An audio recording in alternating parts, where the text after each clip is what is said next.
கள்ளக்குறிச்சி மாவட்டம் திருக்கோவிலூரில் வாங்கிய தண்ணீர் பாட்டிலில் தூசி மிதந்ததாக வாடிக்கையாளர் புகார் அளித்துள்ளார். கூடுதல் விவரங்களோடு இணைகிறார் செய்தியாளர் சரவணன். வணக்கம் சரவணன், செய்தி தொடர்பான முழு விவரங்களையும் பதிவு பண்ணுங்க. வணக்கம். கள்ளக்குறிச்சி மாவட்டம் திருக்கோவிலூர் நகராட்சி எல்லைக்குட்பட்ட சந்தைப்பேட்டை பகுதியில் உள்ள குடிநீர் பாட்டில் மொத்த விற்பனை கடை ஒன்றில் விழுப்புரத்தை சேர்ந்த திருமால் முருகன் என்பவர் 20 ரூபாய் கொடுத்து 2 லிட்டர் தண்ணீர் கேன் ஒன்றை வாங்கியுள்ளார். இதனைத் தொடர்ந்து பாதி தண்ணீரை குடித்துவிட்டு பார்த்தபோது தண்ணீர் பாட்டிலில் உப்பு துகள்கள் போன்று அதிக அளவில் தூசி இருந்தது தெரிய வந்துள்ளது. இதனை கண்டு அதிர்ச்சி அடைந்த திருமால் முருகன் கடை விற்பனையாளரிடம் இது குறித்து முறையிட்டுள்ளார். அதற்கு கடையில் இருந்த விற்பனையாளர், இது காற்று குமிழ்களாக இருக்கும் அல்லது நீங்களே போட்ட தூசிகளாக இருக்கும் என மெத்தனமாக பதிலளித்துள்ளார்.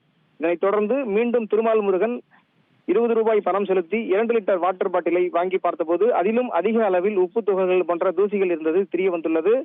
கடந்த மாதம் 14ஆம் தேதி அடைக்கப்பட்ட இந்த குடிநீர் பாட்டில் டிசம்பர் மாதம் 2025ஆம் ஆண்டு காலாவதியாகும் சூழலில் தண்ணீர் இதுபோன்று இருந்ததை கண்டு அதிர்ச்சி அடைந்த திருமால் முருகன் உடனடியாக சம்பந்தப்பட்ட குடிநீர் பாட்டில் நிறுவனத்தின் மீது உணவு பாதுகாப்புத்துறை அதிகாரிகள் விரைந்து நடவடிக்கை எடுக்க வேண்டும் என கோரிக்கை வைத்துள்ளார். நன்றி சரவணன், உங்களுடைய தகவல்களுக்கு. ட்ரெண்டை ஃப்ரெண்ட் ஆக்கிக்கோங்க. தந்தி டிவியின் சப்ஸ்கிரைபர்ஸ் அண்ட் ஃபாலோவர்ஸ் குடும்பத்தில் நீங்களும் இணையுங்க.